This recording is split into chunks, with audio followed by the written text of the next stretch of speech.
الحمدللہ رب العالمین والصلاة والسلام علی خاتم النبیین اما بعد فاعوذ باللہ من الشیطان الرجیم بسم اللہ الرحمن الرحیم الصلاة والسلام علیک یا رسول اللہ وعلی آلک واصحابک یا حبیب اللہ الصلاة والسلام علیک یا نبی اللہ وعلی آلک واصحابک یا نور اللہ۔ درود پاک پڑھنے کے بے شمار فضائل و برکات ہیں۔ فرمان آخری نبی صلی اللہ تعالیٰ علیہ وسلم، جس نے مجھ پر ایک بار درود پاک پڑھا اللہ پاک اس پر 10 رحمتیں نازل فرماتا ہے۔ جس نے 10 بار درود پاک پڑھا اللہ کریم اس پر 100 رحمتیں نازل فرماتا ہے، اور جس نے 100 بار درود شریف پڑھا اللہ کریم اس کی دونوں آنکھوں کے درمیان لکھ دیتا ہے کہ یہ بندہ نفاق اور جہنم کی آگ سے آزاد ہے، اور اسے قیامت کے دن شہیدوں کے ساتھ رکھے گا۔ 100 بار درود پاک، اور انعام کتنا بڑا ہے۔ دنیا کا دستور ہے کام زیادہ تو مزدوری زیادہ، محنت زیادہ تو آمدنی زیادہ ہیں۔ یہاں کم کام کرو تو پیسے تھوڑے ملتے ہیں، مگر میرے رب کی شان دیکھیں، عمل تھوڑا کرتے ہیں اجر زیادہ عطا فرماتے ہیں۔ پھر بھی ہم درود پاک پڑھنے میں اگر سستی کریں تو یہ ہماری کوتاہی ہے۔ براہ کرم بڑی رات ہے، نیت کریں کہ انشاءاللہ روزانہ کثرت کے ساتھ درود پاک پڑھیں گے۔ آئیے مل کر محبت کے ساتھ بآواز بلند درود پاک پڑھ لیں۔ صلو علی الحبیب صلی اللہ تعالی علی محمد صلی اللہ علیہ وسلم۔ تفسیر عزیزی میں ہے، ایک بار ہمارے پیارے آقا مکی مدنی مصطفیٰ صلی اللہ تعالیٰ علیہ وسلم نے پچھلی امتوں کی، ہم سے پہلے جو امتیں آئیں، ان کی لمبی لمبی عمروں کے بارے میں جب غور فرمایا، اور اپنی امت کی عمر تھوڑی، نبی پاک کی امت کی عمر اتنی زیادہ نہیں ہے، جب اس عمر کی طرف توجہ فرمائی صلوات والسلام کا دل شفقت سے بھر آیا۔ آپ یہ سوچ کر غمگین ہو گئے کہ اگر میری امت ساری زندگی خوب خوب نیکیاں بھی کرے پھر بھی پچھلی امتوں کی نیکیوں تک نہیں پہنچ سکے گی، تو قلب مصطفیٰ علیہ الصلوۃ والسلام کو گویا دلاسا دینے کے لیے، راحت پہنچانے کے لیے اللہ رب العالمین نے آپ کی امت کو لیلۃ القدر کا تحفہ عطا فرمایا۔ قرآن کہتا ہے بسم اللہ الرحمن الرحیم انا انزلناہ فی لیلۃ القدر وما ادراک ما لیلۃ القدر لیلۃ القدر خیر من الف شہر تنزل الملائکۃ والروح فیہا باذن ربہم من کل امر سلام ہی حتی مطلع الفجر۔ ترجمہ کیا ہے؟ اور تجھے کیا معلوم کہ شب قدر کیا ہے؟ شب قدر 1000 مہینوں سے بہتر ہے۔ انا انزلناہ فی لیلۃ القدر، ہم نے قرآن کو لیلۃ القدر میں نازل کیا، اور تمہیں کیا معلوم لیلۃ القدر کیا ہے؟ شب قدر 1000 مہینوں سے بہتر ہے۔ اس میں فرشتے اور جبرائیل اترتے ہیں اپنے رب کے حکم سے ہر کام کے لیے، وہ سلامتی ہے صبح چمکنے تک۔ تو یاد رہے کہ یہ جو رات ملی ہے نا، یہ نبی پاک علیہ الصلوۃ والسلام کی خوشی کے لیے، پیارے آقا کو راضی کرنے کے لیے رب نے آپ کی امت کو یہ رات عطا فرمائی۔ ہاں، مولانا حسن رضا خان صاحب کیا خوبصورت بات لکھتے ہیں، بہت پیارا شعر ہے۔ آپ لکھتے ہیں جتنا میرے خدا کو ہے میرا نبی عزیز، جتنا میرے خدا کو ہے میرا نبی عزیز، کونین میں کسی کو نہ ہوگا کوئی عزیز، کونین میں کسی کو ہوگا نہ کوئی عزیز۔ آگے لکھتے ہیں جو کچھ تیری رضا ہے خدا کی وہی خوشی، جو کچھ تیری خوشی ہے خدا کو وہی عزیز۔ تو ایسی شان ہے ہمارے آقا علیہ الصلوۃ والسلام کی۔ تو جہاں اس رات کے لیے ہم نے اپنے رب کا شکر ادا کرنا ہے، وہاں نبی پاک علیہ الصلوۃ والسلام کا بھی شکریہ ادا کرنا ہے کہ انہوں نے ہماری فکر کی۔ کتنے شفیق ہیں آقا کہ ہماری عمریں تھوڑی تھیں، ہم پیچھے رہ جاتے۔ پیارے آقا تو نیکوں کے سردار ہیں نا، ان کو تو کوئی فرق نہیں پڑنا تھا، امت پیچھے نہ رہ جائے۔ محبوب پاک کے دل پر غم طاری ہوا، اور اللہ نے اس دل کو غم سے بچانے کے لیے ہمیں ہر سال یہ رات عطا فرما دی۔ اچھا اب اس رات ہوتا کیا ہے؟ انشاءاللہ جیسے میں نے کہا کہ بہت بڑے بڑے اولیاء کرام، علماء کرام، امام اعظم ابو حنیفہ رضی اللہ تعالیٰ عنہ، ان کا قول یہ ہے کہ لیلۃ القدر 27ویں شب ہوتی ہے، مغفرت کی رات ہے، رحمت کی رات ہے، وہ رات ہے جو 1000 مہینوں سے بہتر ہے، سلامتی کی رات ہے۔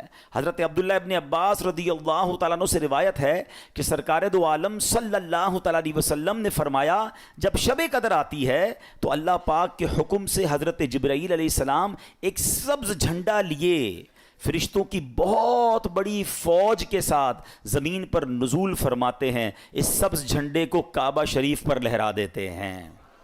میں رک جاتا ہوں، موضوع کچھ اور ہے، مگر آپ نے دیکھا ہم ہر بیان میں کچھ نہ کچھ عشق رسول کی بات بھی کرتے ہیں، کوئی ایک بات انڈرسٹینڈ بھی کرتے ہیں۔ کون جھنڈا لہرا رہا ہے؟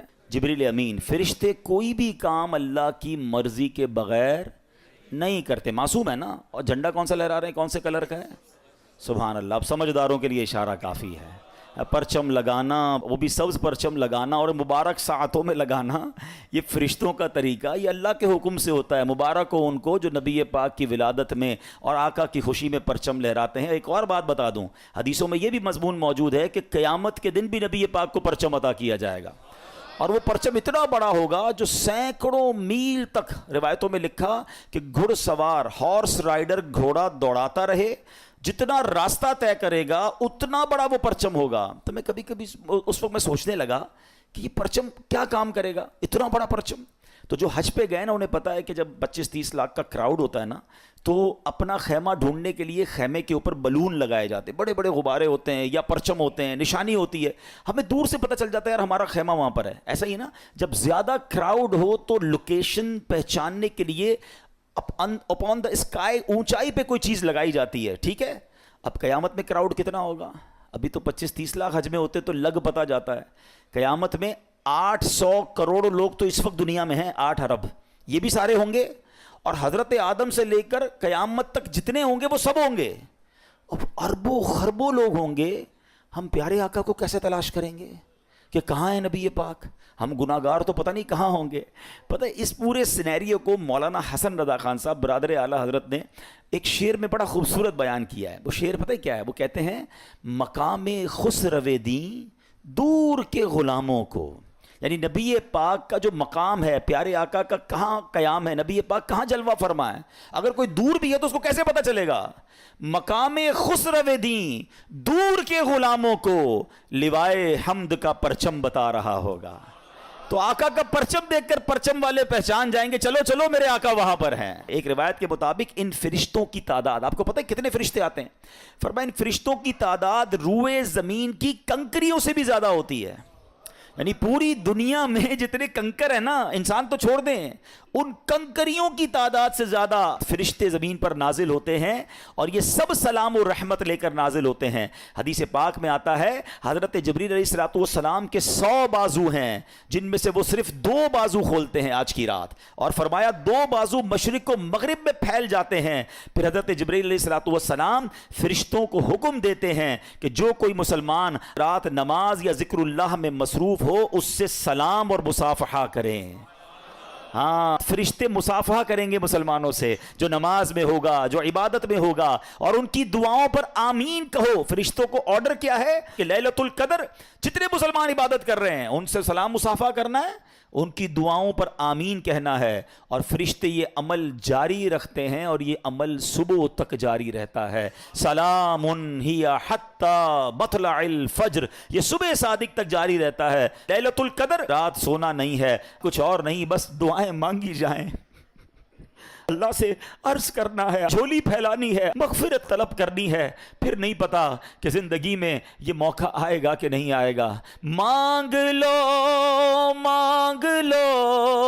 چشم تر، مانگ لو سبز گنبد کے سائے میں گھر، مانگ لو مانگنے کا مزہ آج کی رات ہے۔ لیلۃ القدر کی رات تو مانگنے کی رات ہے، گر گڑانے کی رات ہے۔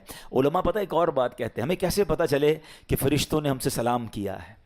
فرشتوں نے ہم سے مصافحہ کیا ہے، کہا اگر لیلۃ القدر کی رات تمہیں ایک کپ کپی سی محسوس ہو، تمہاری آنکھوں سے آنسو بہنے نکلیں، تم پر رکت طاری ہو جائے، تو سمجھ لو فرشتے تمہیں ٹچ کر کے گئے ہیں، فرشتے تم سے ہاتھ ملا کر گئے ہیں۔ رونا ہے، گر گڑانا ہے، مانگنا ہے، بڑی مبارک رات ہے۔ پڑھنا کیا ہے؟ بی بی عائشہ صدیقہ رضی اللہ تعالی عنہا نے نبی پاک علیہ الصلوۃ والسلام سے عرض کی، حضور اگر میں لیلۃ القدر کو پالوں تو میں کیا پڑھوں؟ تو پیارے آقا نے جو دعا تعلیم ارشاد فرمائی، آئیے مل کر 3 بار پڑھ لیتے ہیں۔ اللہم انک عفو کریم تحب العفو فاعف عنا یا غفور یا غفور یا غفور۔ اللہم انک عفو کریم تحب العفو فاعف عنا یا غفور یا غفور یا غفور۔ اللہم انک عفو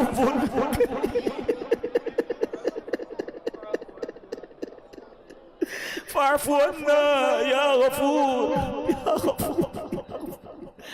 کتنی پیاری دعا ہمارے آقا ہمیں سکھا گئے کہ اللہ سے کیا کہنا ہے، اللہم انک عفو، اے اللہ تو معاف کرنے والا ہے، تحب العفو، معافی کو پسند کرتا ہے، فاعف عنا، اے اللہ ہمیں بھی معاف کر دے۔ بہت امید ہے، بہت امید ہے، وہ بڑا کریم ہے، اس کی رحمت یہی تو چاہتی ہے ہم بخشے جائیں۔ یہ کیوں ہمیں رمضان ملا، یہ کیوں عشرہ رحمت آیا، یہ کیوں عشرہ مغفرت آیا، جہنم سے آزادی کا عشرہ۔ آپ دیکھیں تو صحیح رحمت کا پلان کیسا ہے کہ کہیں نہ کہیں میرے بندوں کی بخشش ہو جائے، کبھی تو کوئی ایسا کام کر لے کہ اس کی بخشش ہو جائے۔ پھر لیلۃ القدر بھی عطا فرما دی اس مہینے میں۔ روایتوں میں آتا ہے رمضان کی ہر افطار کے وقت 10 لاکھ 1 ملین گناہ گار جہنم سے آزاد کیے جاتے ہیں۔ اور پھر رمضان میں جمعہ آتا ہے تو فرمایا ہر گھڑی 10 لاکھ گناہ گار آزاد کیے جاتے ہیں۔ لیلۃ القدر تو 1000 مہینوں سے بہتر ہے۔ ایک اور رات جس کو ہم مس کر جاتے ہیں، مجھے آج اس پر بھی بات کرنی ہے، اور وہ رات ہے، وہ ہے لیلۃ الجائزہ۔ یہ کون سی رات ہے؟ یہ آنی ہے چاند رات۔ ہاں، اس کو مس کر جاتے ہیں ہم۔ یہ بڑی کمال کی رات ہے۔ جائزہ کس کو کہتے ہیں؟ عربی میں جائزہ کہتے ہیں انعام کی رات ہے یہ رات ہے۔ اللہ کریم فرشتوں سے فرماتا ہے، فرشتوں بتاؤ اس مزدور کے بارے میں کیا کہتے ہو جس نے مزدوری پوری کی؟ فرشتے کہتے ہیں یا اللہ مزدور کو مزدوری تو پوری ملنی چاہیے۔ اللہ فرماتا ہے میرے فرشتوں گواہ ہو جاؤ، میں نے ان سب کی مغفرت فرما دی۔ یعنی لیلۃ الجائزہ میں حدیثوں میں مضمون ملتا ہے کہ پورے مہینے میں جتنے بخشے جاتے ہیں نا، اس پورے مہینے کی کاؤنٹنگ کے مطابق صرف اس ایک رات میں بخشش ہوتی ہے۔ مگر بدقسمتی سے ہوتا یہ ہے کہ چاند دکھتے ہی لوگ مسجدوں سے غائب ہو جاتے ہیں، پتہ نہیں کیا ہو جاتا ہے۔ اس بار ایسا نہیں کرنا، خدا کے واسطے ایسا مت کرنا، یہ انعام کی رات ضائع مت کرنا۔ مغرب کے بعد چاند دکھ جائے تو عشاء پڑھنے بھی لوگ نہیں آتے۔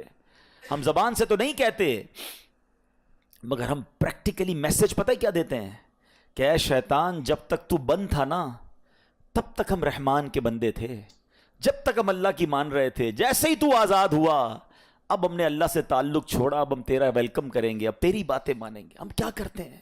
ہم کیوں رب کو ناراض کر بیٹھتے ہیں؟ ارے اللہ نے اتنا دیا، اتنی رحمتیں، اتنی برکتیں، اتنی اسپرچویلٹی، اتنی روحانیت ملی آپ کو، کیا 2-4 دن میں ختم کر دو گے؟ ایسا مت کرنا۔ بہت رمضان ہم نے ایسا کیا ہے۔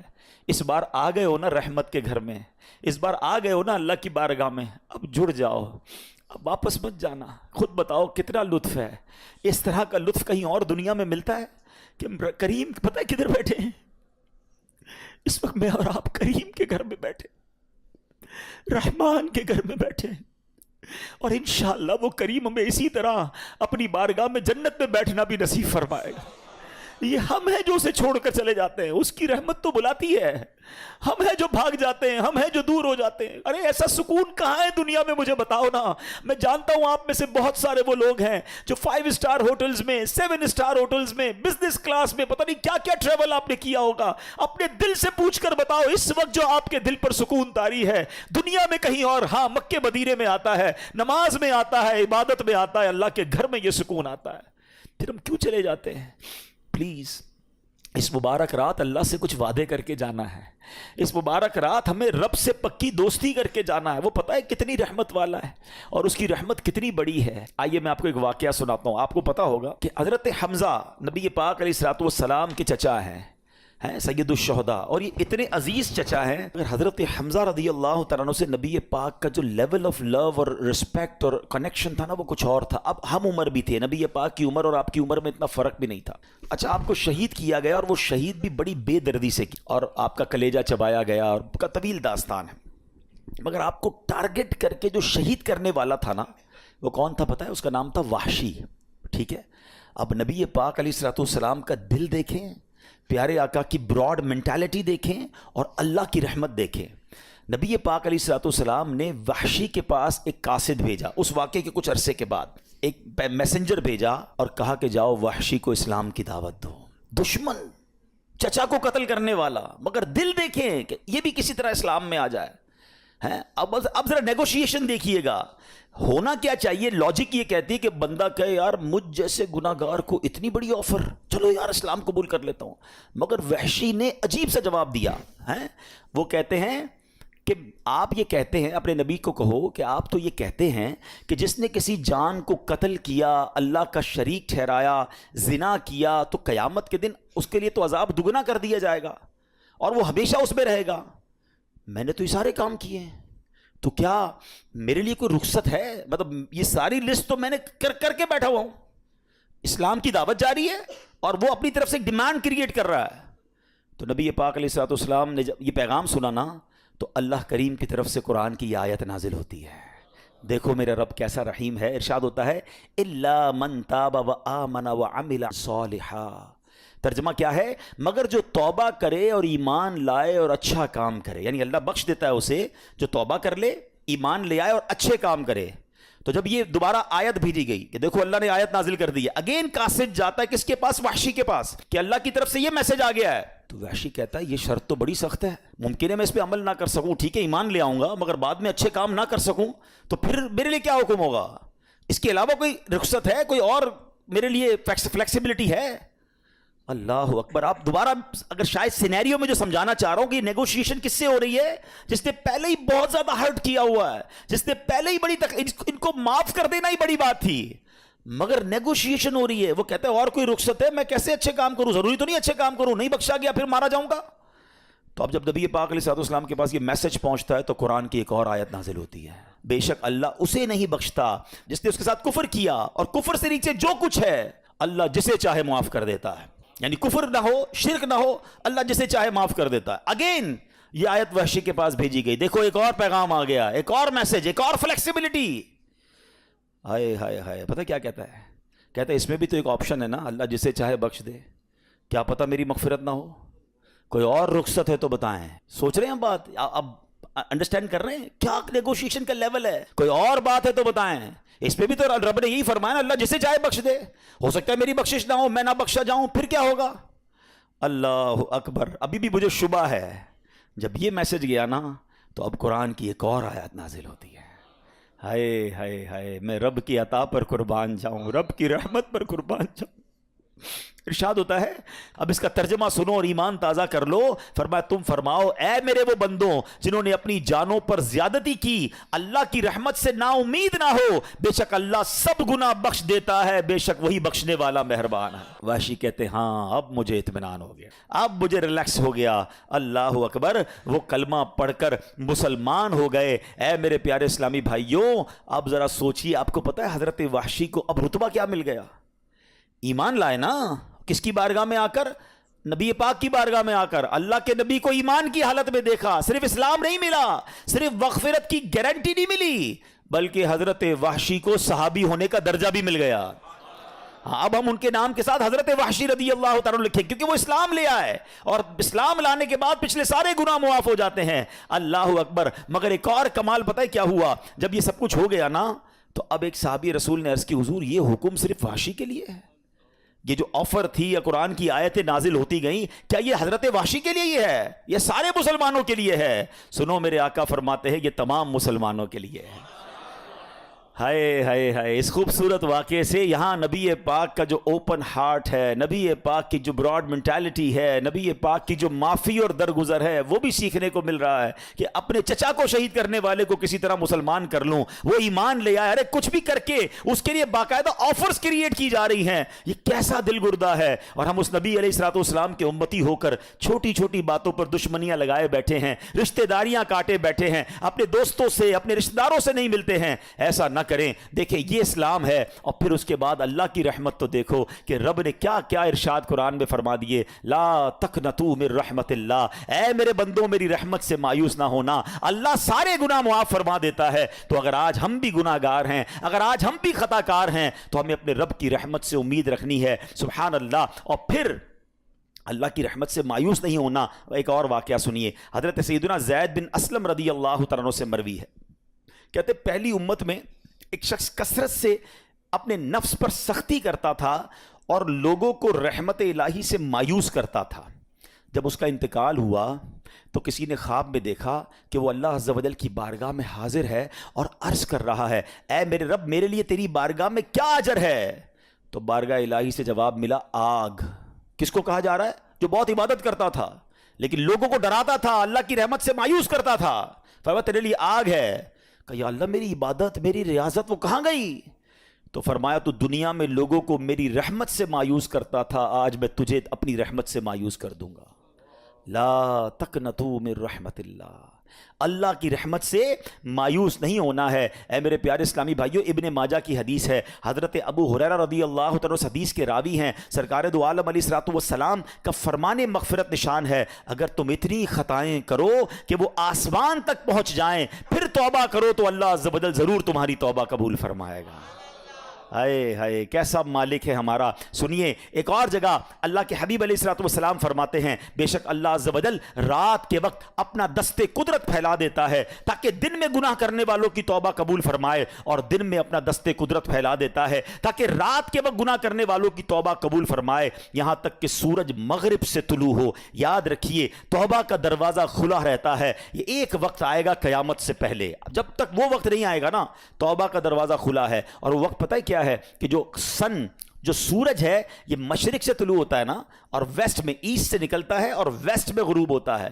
قیامت سے پہلے ایک دن ایسا آئے گا کہ سورج مغرب سے نکلے گا، اور یہ وہ دن ہوگا جس کے بعد کسی کی توبہ قبول نہیں کی جائے گی۔ تو ہمیں نہیں پتا وہ دن کب آ جائے، اچھا وہ دن بے شک صدیوں بعد آئے، ہماری سانسیں کب ختم ہو جائیں ہمیں نہیں پتا۔ تو ہمیں توبہ فوری کرنی چاہیے، توبہ میں تاخیر نہیں کرنی چاہیے، اور اس کی رحمت چاہتی ہے کہ ہم توبہ کر لیں تو وہ ہمارے سارے گناہوں کو معاف فرما دے۔ اللہ اکبر۔ ایک اور خوبصورت حدیث پاک سنیے، حضرت سیدنا انس بن مالک رضی اللہ تعالیٰ سے مروی ہے کہ میں نے نبی پاک علیہ الصلوۃ والسلام کو یہ فرماتے ہوئے سنا ہے، اللہ عز و جل ارشاد فرماتا ہے، اے ابن آدم اگر تیرے گناہ آسمان کی بلندی تک پہنچ جائیں پھر تو مجھ سے مغفرت کا سوال کرے، میں تیری مغفرت فرما دوں گا اور اس کی ذرہ برابر پرواہ نہ کروں گا۔ اے ابن آدم اگر تو زمین کے برابر خطائیں لے کر میری بارگاہ میں حاضر ہو تو میں اس کے مطابق تیری بخشش فرما دوں گا، بشرطے کہ تو میرے ساتھ کسی کو اپنا شریک نہ ٹھہرائے۔ کنڈیشن ایک ہے، شرک نہیں کرنا ہے، اس کے علاوہ جتنے گناہ ہوں سچی توبہ کر لے وہ کریم معاف فرما دیتا ہے، اور وہ کیسا معاف کرنے والا ہے۔ اے میرے پیارے اسلامی بھائیوں، ایک بار نبی پاک علیہ الصلوۃ والسلام کے ساتھ صحابہ اکرام بھی بیٹھے تھے، عورت سے بچہ بچھڑ گیا تھا، تو ایک عورت بھاگ رہی تھی اور اس نے قیدی بچے کو اٹھا کر اپنے سینے سے لگایا، جب دیکھا کہ بچہ مل گیا، بٹ جس طرح ماں سے بچہ بچھڑ جائے اور وہ دوڑتے ہوئے آ کے بچے کو کیسے پکڑتی ہے، تو صحابہ کرام بھی بیٹھے ہیں، نبی پاک علیہ الصلوۃ والسلام موجود ہیں، اس عورت کو بہت ٹائم بعد اپنا بچہ ملا، اس نے چمٹایا، اسے دودھ پلانے لگی، سینے سے لگا کر رونے لگی۔ تو پیارے آقا علیہ الصلوۃ والسلام نے فرمایا اس عورت کو دیکھ کر بتاؤ کیا یہ اپنے بچے کو جہنم میں ڈال دے گی؟ تو عرض کی کہ حضور اللہ کی قسم کبھی نہیں ڈالے گی، یہ تو اس کو خراش بھی نہیں آنے دے گی، میں خلاصہ عرض کر رہا ہوں۔ تو پیارے آقا علیہ الصلوۃ والسلام نے فرمایا اللہ عز و جل اپنے بندوں پر اس سے کہیں زیادہ رحم و کرم فرماتا ہے جتنی یہ عورت اس بچے پر مہربان ہے۔ آئے ہائے، ایک روایت میں آتا ہے اللہ کی 100 رحمتیں ہیں، اللہ نے اس دنیا میں ایک رحمت ہی نازل فرمائی ہے۔ اچھا اس رحمت کا صلہ پتہ ہے کیا ہے؟ یہ ماں جو ہم سے پیار کرتی ہے، جو والد ہمارا خیال رکھتا ہے، جانور اپنے بچوں کا خیال رکھتے ہیں، لوگ ایک دوسرے پر جو رحم کرتے ہیں، سب کچھ اس ایک رحمت کی برکت سے ہے۔ یہ ماں کا جو پیار ہے نا، ہر ماں اپنے بچے سے جو پیار کرتی، جان دینے کے لیے تیار ہو جاتی ہے، جانور بھی اپنے بچوں سے پیار کرتے ہیں، روایتوں میں آئیے سب اس ایک رحمت کا صلہ ہے جو پوری دنیا میں آپ کو رحم نظر آتا ہے. فرمایا 99 رحمتیں قیامت کے دن کے لیے باقی رکھی ہیں. اللہ قیامت کے دن وہ 99 رحمتیں شامل کر کے اپنے بندوں کی بخشش فرمائے گا. ہائے ہائے کیسا رحیم کیسا کریم ہے میرا مولا. اے میرے پیارے اسلامی بھائیوں، حضرت سیدنا جابر بن عبداللہ سے مروی ہے کہ نبی پاک علیہ الصلوۃ والسلام کا فرمان، میری شفاعت میری امت کے کبیرہ گناہ والوں کے لیے ہے. اور اسی طرح ایک اور صحابی کے بارے میں آتا ہے کہ ایک اعرابی نے عرض کی، اب دیکھیں اللہ پر بھروسہ کیسا، کہتے حضور کیا قیامت کے دن گناہ گاروں کا حساب رب خود لے گا؟ اللہ حساب لے گا؟ تو نبی پاک علیہ الصلوۃ والسلام نے کہا ہاں وہ خود لے گا. تو عربی مسکرانے لگ گیا، ریلیکس تھا، عربی گاؤں سے آیا ہوا تھا، صحابہ دیکھ رہے ہیں. تو نبی پاک علیہ الصلوۃ والسلام نے اس سے مسکرانے کی وجہ پوچھی کہ جواب تو بڑا سیویئر تھا کہ کون حساب لے گا؟ اللہ لے گا. میں نے کہا ہاں اللہ لے گا. تو مسکرا رہے ہو؟ تو کہتا ہے جب کریم کسی پر قدرت پاتا ہے نا تو معاف کر دیتا ہے، جب حساب لیتا ہے تو درگزر فرماتا ہے. ہائے ہائے نبی پاک نے فرمایا یہ عربی سچ کہہ رہا ہے. جان لو اللہ سے بڑا کریم کوئی نہیں، وہ سب کریموں سے بڑھ کر کریم ہے. کریم قابو پا لے نا تو پھر معاف ہی کر دیتا ہے. اس کو پتا ہے بندہ پھنس گیا ہے، اس کی پکڑ ہو گئی ہے، وہ معاف کر دیتا ہے. اور اللہ تو سب سے بڑا کریم ہے، سب سے بڑا معاف کرنے والا ہے. ایک کمال کا میں آپ کو واقعہ سناتا ہوں. حضرت موسیٰ علیہ نبینا علیہ الصلوۃ والسلام کے دور کا واقعہ ہے. اللہ کریم نے آپ کو حکم دیا کہ اے موسیٰ فلاں علاقے میں جاؤ، میرے ایک ولی کا انتقال ہو گیا ہے، تو اس کا جا کر نماز جنازہ ادا کرو، غسل کفن کا انتظام کرو. آپ ادھر گئے، آپ نے جب غسل کفن کے لیے کوشش کی تو لوگ کہنے لگے آپ کدھر آ گئے، یہ تو بڑا گناہ گار، بڑا بدکار اور زمانے کا بیکار شخص ہے، آپ اس کا جنازہ پڑھنے آئے ہیں. بہرحال آپ نے وہ سارا کچھ کر دیا. پھر اللہ سے کہا کہ یا اللہ بندے تو یہ کہہ رہے ہیں تیرا نافرمان تھا، گناہ گار تھا، اور تو فرماتا ہے تیرا ولی. اللہ نے فرمایا موسیٰ بات یہ بندے بات تو صحیح کر رہے ہیں، یہ جو کہہ رہے ہیں نا یہ سب ٹھیک کہہ رہے ہیں، مگر بات یہ ہے کہ اس بندے نے مرنے سے پہلے جب اس کی وفات کا وقت قریب آیا نا تو 5 کلمات کے ذریعے اس نے مجھے پکارا. اے موسیٰ میں نے ان 5 کلموں کی وجہ سے اس کی مغفرت فرما دی. حضرت موسیٰ نے کہا یا اللہ مجھے 5 سینٹنس بتا دے، مجھے وہ 5 کلمات بتا دے کہ صدیاں گناہ کر کے اتنے بڑے گناہ گار کو صرف 5 کلموں کے لیے بخش دیا تو نے. اب ذرا ان 5 سینٹنس کی خوبصورتی، ڈیپتھ اور اللہ سے کنیکٹیوٹی سمجھیے گا. کاش یہ بات سمجھ آ جائے کہ توبہ کہتے کس کو ہیں، اللہ سے کنیکٹیوٹی کسے کہتے ہیں. ہم کانوں کو ہاتھ لگانا یا اللہ میری توبہ، ہمارے تو سٹائل ہی دوسرے ہیں نا. توبہ کسی اور شے کا نام ہے. توبہ کے لیے کوئی بہت بڑا اہتمام کرنے کی ضرورت نہیں ہے، بس دل سے ایک بار پکارنے کی ضرورت ہے. سچی پکار ہو جائے، ایک بار سچی کنیکٹیوٹی ہو جائے، وہ کریم پچھلے سارے گناہ معاف فرما دیتا ہے. اس پتہ ہے گناہ گار نے وہ 5 جملے کیا کہے؟ وہ کہتا ہے اے اللہ تو جانتا ہے کہ میں نیکوں سے محبت کرتا ہوں اگرچہ خود نیک نہیں ہوں.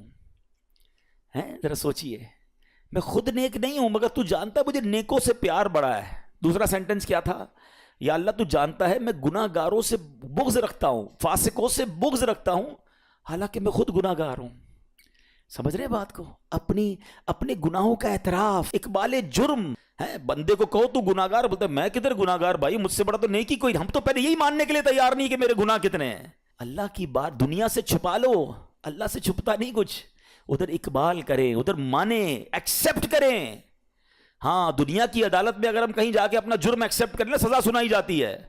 سبحان اللہ، میرے رب کی رحمت کے انداز ہی نرالے ہیں، اس کی عدالت کے دستور نرالے ہیں. کوئی سچے دل سے جا کے مان لینا یا اللہ میں سب سے بڑا گناہ گار، اس کی رحمت اس کی بخشش فرما دیتی ہے. اس نے کہا کیا کہا؟ یا اللہ ہوں بڑا گناہ گار، میں گناہ گاروں سے نفرت رکھتا ہوں مگر مولا خود بھی گناہ گار ہوں.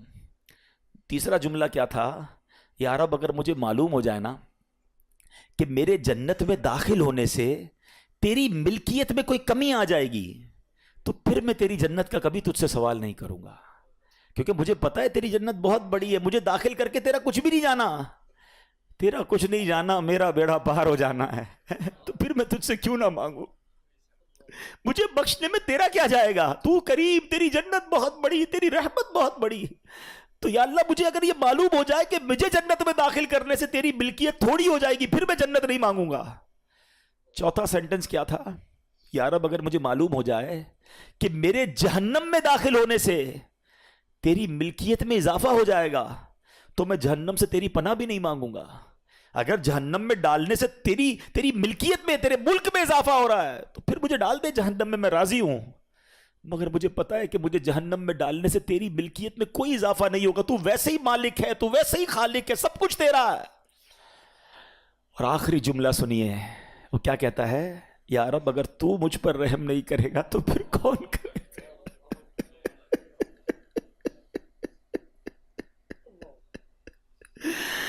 اگر اللہ رحم نہیں کرے گا تو کون کرے گا؟ آج اس کی رحم کی بھیک لینے تو آئے ہیں، آج اس کے کرم کی خیرات لینے تو آئے۔ ہم مانتے ہیں یا اللہ، ہم سب ایکسپٹ کرتے ہیں، ہم نے بہت گناہ کیے، ہم نے بہت خطائیں کی، لوگوں سے ڈر لگتا رہا کہ کوئی دیکھ نہ لے، مالک معلوم تھا تو دیکھ رہا ہے، پھر بھی ہم نے گناہ کیے، دروازے بند کر کے گناہ کیے، لائٹ آف کر کے گناہ کیے، علاقے تبدیل کر کے گناہ کیے۔ ہم سب مانتے ہیں مولا، مگر یہ پتا ہے ہمیں بخش دے گا تو تیری رحمت میں کمی نہیں آئے گی، تیرا جائے گا کچھ نہیں۔ ہم بھی تیرے بندے ہیں، ہم بھی تیرے بندے ہیں، تیرے محبوب کے امتی ہیں مولا، تو رحم نہیں کرے گا تو کون رحم کرے گا؟ آج اسی توجہ کے ساتھ اپنے اعمال پر نظر کرنی ہے میرے پیارے اسلامی بھائی۔ ایسے کریم سے کوئی دور نہیں ہوتا ہے، ایسے کریم سے کوئی نافرمانی نہیں کرتا ہے، وہ کیسے بخشتا ہے، وہ کیسے معاف کرتا ہے۔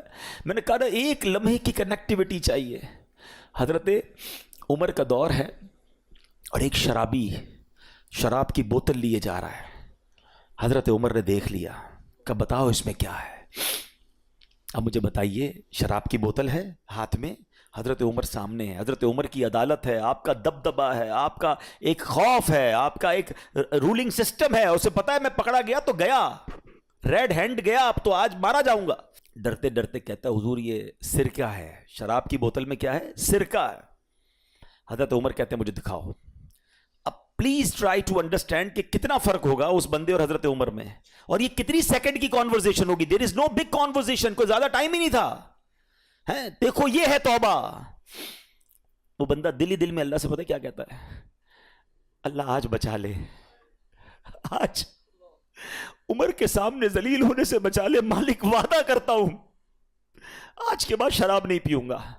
اس نے کوئی مسجد میں جا کر دعا نہیں کی، کوئی ہاتھ نہیں اٹھائے، کوئی چیخو پکار نہیں کی، بس دل سے پکارا اپنے اللہ کو، اللہ آج بچا لے، آج بچا لے۔ آپ کو پتہ کیا ہوا؟ ڈرتے ڈرتے اس نے شراب کی بوتل حضرت عمر کے ہاتھ میں دی، اور وہ شراب کی بوتل جب حضرت عمر کے ہاتھ میں جاتی ہے تو وہ سرکہ بن چکی ہوتی ہے۔ ایسا ہے میرا مالک، ایسا ہے میرا مالک۔ مجھے ایک بات بتاؤ یار، اللہ کو ہمارے کتنے گناہ پتہ ہے؟ کبھی سوچا ہے آپ نے؟ یہ گناہ لوگوں کو پتہ چل جائیں، سارے چھوڑو یار، 2-4 پتہ چل جائیں، ہماری عزت کا کیا حال ہوگا؟ کوئی منہ لگائے گا ہمیں؟ کوئی ساتھ بٹھائے گا ہمیں تھوکے گا بھی نہیں ہمارے منہ پر کہ تو ایسا انسان ہے، ہم تجھے کیا سمجھتے ہیں، تو یہ کرتا ہے اکیلے میں؟ اتنے گناہ سب اسے پتا ہے، مگر سوچو نہ وہ کھانا روکتا ہے، نہ سانسیں روکتا ہے، نہ نعمتیں روکتا ہے، نہ ذلیل کرتا ہے۔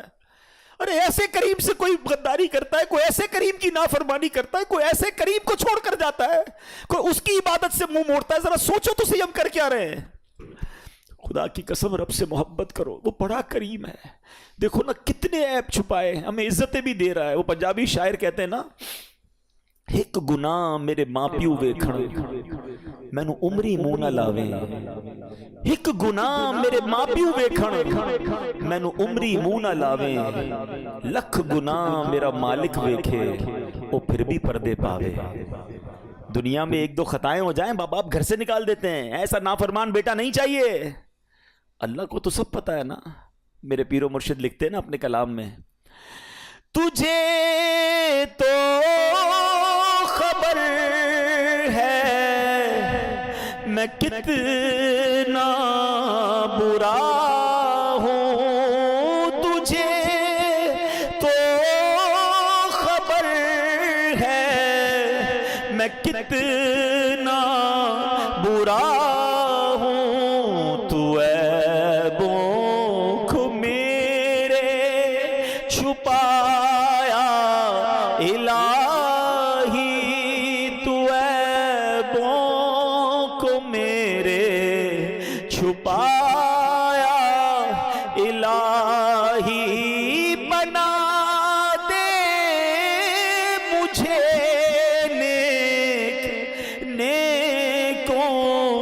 کا صدقہ بنا دے مجھے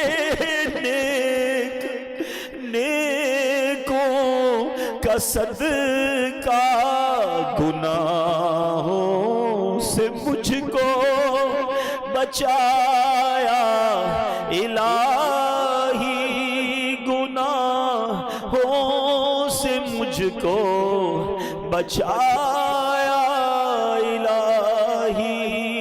مل کر پھر شب قدر کی دعا، اللہم انک عفو کریم تحب العفو فاعف عنا یا غفور یا غفور۔ اللہم انک عفو کریم تحب العفو فاعف عنا یا غفور یا غفور یا غفور۔ اللہم انک عفو کریم تحب العفو فاعف عنا یا غفور یا غفور یا غفور۔ پتہ ہے وہ کیسا کریم ہے؟ آئے میں آپ کو بخاری شریف کی حدیث سناتا ہوں۔ حضرت سیدنا ابو ہریرہ رضی اللہ تعالیٰ عنہ سے مروی ہے کہ جناب رسول اللہ صلی اللہ علیہ وسلم کا فرمان ہے، میرا بندہ جب کوئی گناہ کر لیتا ہے پھر کہتا ہے اے میرے مولا میں نے گناہ کر لیا ہے مجھے معاف کر دے، تو اللہ فرماتا ہے میرا بندہ جانتا ہے کہ اس کا کوئی رب ہے جو گناہ معاف بھی کرتا ہے اور پکڑ بھی لیتا ہے، اے فرشتوں گواہ ہو جاؤ میں نے اپنے بندے کو بخش دیا۔ پھر جتنا رب چاہتا ہے وہ ٹھہرا رہتا ہے، پھر اسے گناہ ہو جاتا ہے، پھر عرض کرتا ہے یا الہی میں نے گناہ کر دیا ہے بخش دے۔ اللہ فرماتا ہے میرا بندہ یہ جانتا ہے اس کا کوئی رب ہے جو معاف بھی کرتا ہے اور گناہ پر پکڑ بھی لیتا ہے، فرشتوں گواہ ہو جاؤ میں نے اپنے بندے کی بخشش فرما دی ہے۔ اللہ فرماتا ہے حدیث کے الفاظ ہیں بندہ جتنی دیر رب چاہتا ہے وہ ٹھہرتا ہے، پھر گناہ ہو جاتا ہے، پھر کہتا ہے یا اللہ گناہ ہو گیا ہے اے اللہ معاف کر دے۔ اللہ فرماتا ہے میرا یہ بندہ جانتا ہے اس کا کوئی رب ہے جو گناہ معاف بھی کرتا ہے پکڑ بھی لیتا ہے، اے فرشتوں گواہ ہو جاؤ میں نے اپنے بندے کی بخشش کر دی ہے، اب جو چاہے کرے۔ معافی مانگنے والا اس کو اتنا پسند ہے۔ پلیز اے میرے پیارے اسلامی بھائیوں، آج بدل کے جانا ہے۔ ہم نے پہلے بھی کئی رمضان گزارے ہیں، کئی بار توبہ بھی کی ہے، یہ آنسو پہلے بھی بہے ہیں، مگر کیا وجہ ہے کہ جب رمضان جاتا ہے ہم پھر گناہوں میں پڑ جاتے ہیں، حرام دیکھتے ہیں، حرام سنتے ہیں، حرام بولتے ہیں، کئی حرام کماتے ہیں۔ خدا کے واسطے یہ نہ کریں، ہمیں نہیں پتہ ہم کتنا جئیں گے۔ نوجوان نظر آ رہے ہیں، کیا جوان نہیں مرتے؟ کیا صرف بوڑھا ہی مرتا ہے؟ ہمیں نہیں پتہ، بعض اوقات دادا موجود ہوتا ہے پوتا قبر میں چلا جاتا ہے۔ پچھلے رمضان میں کئی لوگ ہمارے ساتھ تھے، اس بار نہیں ہیں، کیا پتہ اگلے رمضان میں ہم نہ ہوں، ہم قبر میں ہوں۔ اللہ نے پتہ ہے کیا کیا ہے ہمارے ساتھ، آپ کو اندازہ ہی نہیں ہے۔ میرے رب نے ہم پر اتنی بڑی مہربانی کی ہے کہ ہمیں ایک بار پھر مغفرت کا موقع دے دیا ہے، پھر رمضان دے دیا، پھر لیلۃ القدر دے دی، پھر اپنے گھر میں بلا لیا۔ یار اس سے بڑا کیا احسان ہوگا؟ اب بھی بدل کر نہ جاؤں، اب بھی اسے راضی کر کے نہ جاؤں، اب بھی اس سے دوستی کر کے نہ جاؤں، تو یہ میری کتنی بڑی کوتاہی ہوگی۔ تو اے میرے پیارے اسلامی بھائیوں، خدا را اپنی زندگی کا ٹرننگ پوائنٹ بنا دیں۔ کب تک گناہ کرتے رہیں گے؟ کب تک اللہ کو ناراض کرتے رہیں گے؟ کب تک نمازیں قضا کریں گے؟ کب تک حرام کمائیں گے؟ یار ہمیں نہیں پتا، ہم چلے جائیں گے، یقین کرو چلے جائیں گے، ہم یہاں نہیں رہیں گے، زیادہ عرصہ نہیں رہیں گے، سب نے جانا ہے، مگر جدھر جانا ہے نا اس کو روشن کر لو۔ مجھے بتاؤ ان اچھے بیڈ رومز اور نرم گدوں کا کیا فائدہ کہ دنیا میں تو شاندار لگژری گھر بنا لیے، قبر میں آگ اور بچھو انتظار کر رہے ہو۔ بدل دو اپنی زندگی کو، اللہ کو راضی کر لو۔ اس بار ایسا پلان کر لیں کہ کچھ بھی ہو جائے، اب آ گئے نا کریم کے گھر پر، اب اسے ناراض نہیں کریں گے انشاءاللہ۔ اب ہماری کوئی نماز قضا نہیں ہوگی، ہم حرام روزی کے قریب بھی نہیں جائیں گے، ہم رمضان کے بعد بھی مسجد سے اپنا تعلق مضبوط رکھیں گے۔ اچھا یہ نیت پہلے بھی ہوئی ہے، میں اب اپنے بیان کو اینڈ کرتے ہوئے ریزن آپ کو ڈسکس کرنا چاہتا ہوں۔ اس کے پیچھے ریزن ہے ہم کیوں رمضان کے بعد پھر گناہوں میں پڑ جاتے۔ میں نے بہت غور کیا کہ یار توبہ کرتے وقت سچی نیت ہوتی ہے، لوگ بڑی ایموشن ہوتے ہیں، آنکھوں میں آنسو ہوتے ہیں، نیتیں کرتے ہیں، پھر کیوں چینج نہیں ہوتے؟ تو اس کی ایک بڑی وجہ پتہ ہے کیا ہے؟ بڑی وجہ یہ ہے کہ ہم رمضان کے بعد جا کر بیٹھتے انہی دوستوں میں ہیں، اسی گیدرنگ میں جاتے ہیں جو بے نمازیوں کی ہے، جو حرام کام کرنے والوں کی ہے، بلکہ وہ ایسے دوست ہیں کہ اگر ہم نماز پڑھیں تو مذاق اڑاتے ہیں، کہتے ہیں بھائی پڑھ لی نا رمضان میں جتنی پڑھنی تھی، اب کیا کرنا ہے؟ ارے ٹوپی لگانا شروع کر دے کوئی تو دوست مذاق اڑانا شروع کر دی، کیا ٹوپی پہننا شروع کر دی ہے، بس جمعہ پڑھ لیتے ہو ٹھیک ہے. اب دوستوں کا پریشر جو ہے نا ہمیں نماز کی طرف نہیں آنے دیتا. ماشاءاللہ کئی لوگ رمضان میں داڑھی شریف کی نیت کرتے ہیں، تھوڑی تھوڑی شیپ بھی بڑھ جاتی ہے. دوست مذاق اڑاتے ہیں، بھائی کیا مولوی بننا ہے، وہ شیو کر دیتے ہیں. دوست اس کو سنیما میں لے جاتے ہیں، دوست اس کو غلط کاموں میں لے جاتے ہیں. اور وہ بیچارہ جس نے رمضان میں توبہ بھی کی تھی، نیت بھی کی تھی، انہی گیدرنگ میں جا کر وہ پھر برباد ہو جاتا ہے. کیا اس بار بھی یہی ارادہ ہے آپ کا؟ اپنے پہلے دل سے پوچھ لو کہ مجھے نیک بننا ہے کہ نہیں بننا. نہیں بننا تو پھر تمہاری مرضی. اور اگر نمازی رہنا ہے، اللہ کا اچھا بندہ رہنا ہے، قبر روشن کرنی ہے، آخرت بہتر کرنی ہے، تو you have to forward some steps. کچھ تو آپ کو آگے بڑھ کے کرنا پڑے گا نا. اس میں سب سے پہلا کام یہی ہوگا کہ آپ برے دوستوں کو چھوڑ دیں. آپ اچھے دوست اپنے، آپ بے نمازیوں کے ساتھ نمازی نہیں بن سکیں گے. آپ جواریوں کے ساتھ بیٹھ کر، شرابیوں کے ساتھ بیٹھ کر اللہ کا پسندیدہ بندہ نہیں بن سکیں گے. ہمارے کچھ بچے یہ نوجوان بیٹھے ہیں نا، یہ کہتے ہیں ہم بڑے پکے ہیں بھائی، ہمارے دوست شراب پیتے ہیں، ہم نہیں پیتے، ہم تو صرف بیٹھتے ہیں. وہ جوا کھیلتے ہیں، ہم تو صرف بیٹھتے ہیں. ہمیں پتہ ہے وہ غلط کام کر رہے ہیں، ہم بیٹھتے ہیں. حضرت آج آپ بیٹھ رہے ہیں، تھوڑے دنوں بعد آپ یہ کام کریں گے. یہ دنیا کا دستور ہے کہ اچھوں کی صحبت تجھے اچھا بنا دے گی اور برے کی صحبت تجھے برا بنا دے. یہ بچوں کو سمجھ نہیں آتا، نوجوانوں کو سمجھ نہیں آتا. چلے میں آپ کو ایک لاجیکلی ایگزامپل سے سمجھا دیتا ہوں. دنیا میں کسی بھی ہیروئن چی، کسی بھی شرابی، کسی بھی جواری، کسی بھی گیمبلر، کسی بھی جناب قاتل، کسی بھی چور سے اگر ملاقات ہو جائے، اس سے ایک سوال پوچھ لیجئے گا، یہ عادت کدھر سے ملی ہے؟ کیا جواب دیں گے سب؟ بتائیے نا. میں نہیں کہہ رہا، آپ خود کہہ رہے ہیں. کہاں سے ملی ہے؟ دوستوں سے.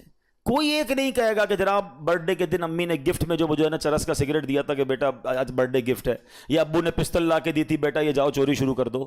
یہ ساری عادتیں برے لوگوں کو دوستوں سے ہی ملی ہیں. ہم کیوں یہ سمجھتے ہیں مجھے نہیں ملیں گی؟ یہ امپیکٹ ہے، صحبت اثر رکھتی ہے. اب آپ کہیں گے جناب اس دور میں اچھے دوست کہاں ملیں گے؟ ہاں، دس از دا گڈ کوشچن. الحمدللہ آج کے دور میں دعوت اسلامی کا ماحول ہے جہاں ہمیں اچھے دوست ملتے ہیں. ہم نماز نہ پڑھیں تو بلانے آ جاتے ہیں.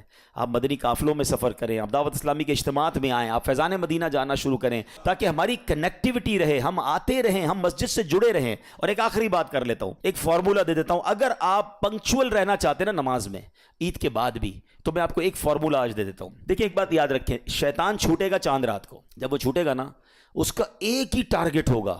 اتنا غصے میں ہوتا ہے کہ وہ چاہتا ہے کہ ان 3 دنوں میں ان کے ساری روحانیت بیڑا غرق کر دوں، میں تیا پاچا کر دوں، ان کی اسپرچولیٹی ساری برباد کر دوں. سنیما میں، ڈراموں میں، تفریح گاہوں میں، پتہ نہیں وہ ہلا گلا 3 دن لوگ مچاتے ہیں کہ پتہ نہیں شیطان چھوٹا ہے یا یہ چھوٹے ہیں. سوچئے تو صحیح، ہم اللہ کے بندے ہیں بھائی، تو ہم کیوں بھاگ جاتے ہیں مسجد سے؟ مطلب رمضان یعنی ایک چاند دیکھ کر مسجد آباد، اگلا چاند دیکھ کر مسجد ویران. یہ کون سا مذاق ہے؟ یہ رمضان نے تو پریکٹس کروائی نا میری اور آپ کی. یعنی یہ بہانہ ختم کر دیا ہمارا رمضان نے کہ میں 5 وقت نماز نہیں پڑھ سکتا. رمضان نے یہ سکھایا کہ ہم بھی چاہیں تو 5 وقت نماز پڑھ سکتے ہیں، تو رمضان کے بعد بھی پڑھ سکتے ہیں. تو آپ نے کرنا یہ ہے کہ یہ جو 3 دن ہے نا، اس میں آپ نے اپنے اوپر سختی یہ رکھنی ہے کہ میں نے 5 کی 5 نمازیں عید کے 3 دن باجماعت پڑھنی ہے. پڑھیں گے انشاءاللہ. اس سے پتہ کیا ہوگا؟ یہ طوفان نکل جائے گا. ہاں، آپ نے 3 دن اپنے آپ کو لوز کیا نا، آپ پھر نہیں آ سکو گے. شیطان 3 دن میں ڈسکنٹینیو کرتا ہے. آپ نے شیطان کو جواب یہ دینا ہے کہ کچھ بھی ہو جائے، بے شک میرے گھر پہ مہمان ہیں، ان کو بھی کہوں گا چلو بھائی نماز پڑھ کے آتے ہیں. وہ کہیں نا یار عید رمضان تو چلا گیا، تو پھر رمضان کے بعد بھی نماز فرض ہے، چلے دوبارہ چلتے ہیں. آپ نے اگر یہ 3 دن میری بات مان لی. امیر اہل سنت کا اعلان کرتے ہیں، کچھ لوگوں کو سمجھ نہیں آتا، وہ نباز ہیں، وہ حکیم الامت ہیں، ان کو پتہ ہے کیسے لوگوں کو ٹریٹ کرنا ہے. وہ کہتے ہیں 3 دن مدنی قافلے میں چلے جاؤ. لوگ کہتے ہیں یار عید کے 3 دن مدنی قافلہ سفر کراتے ہیں، بھائی عید تو گھر والوں کے ساتھ گزارنی ہے. ان کو پتہ ہے کہ 3 دن طوفان آئے گا، سیلاب آئے گا، اس سیلاب سے ہٹ کے جو اللہ کے گھر میں چلا گیا، سیلاب گزر جائے گا، واپس زندگی میں جائے گا، نارمل لائف ہو جائے گی، نمازیں باقی رہیں گی.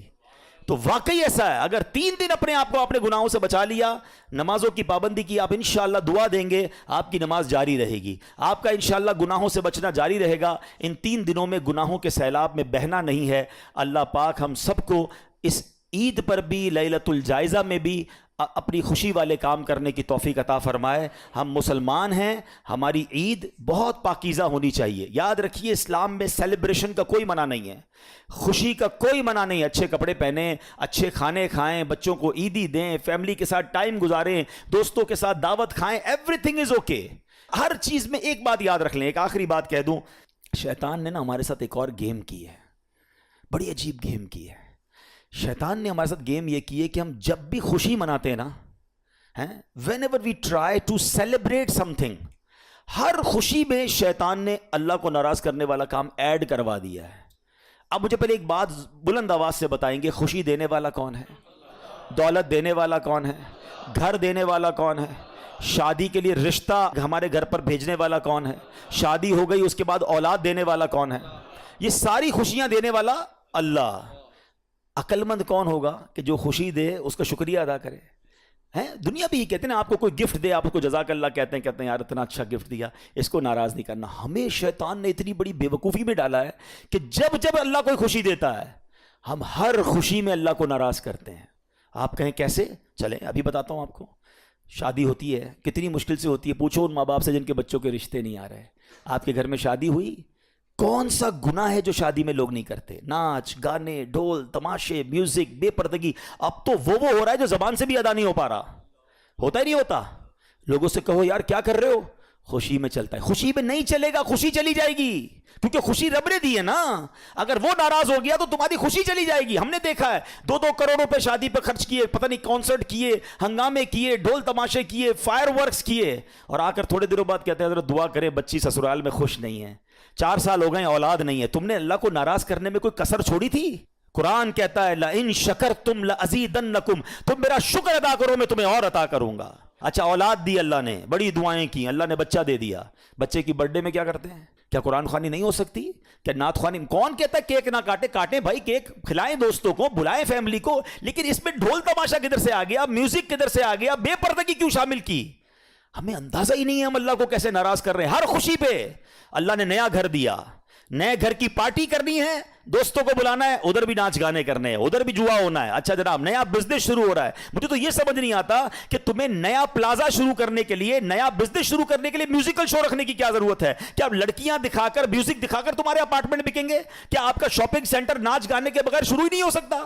آپ خود سوچیں، آپ نیا کاروبار شروع کر رہے ہیں، یہاں سجدے ہونے چاہیے تھے یا صدقے ہونے چاہیے تھے. بلڈر آپ لوگوں کو پتہ نہیں کیا ہو جاتا ہے، اپنے پروجیکٹ کی جب بھی پروموشن کی آپ کو ویڈیو جاری کرتے ہیں، جب آپ اس کے کمرے دکھاتے ہیں، اس کی آفیسز دکھاتے ہیں، پیچھے میوزک لگا دیتے ہیں.